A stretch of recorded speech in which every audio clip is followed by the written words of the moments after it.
Hello everyone, today we will talk about how to fix or how to solve the problem of buffering on the application of Slack. If we click on settings,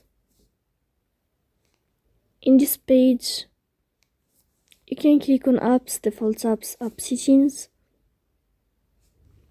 On above you can search about Slack and you will enter. Then you can click on first stop and you can click OK. After that you will enter to the window of storage. Here you can click clear cache.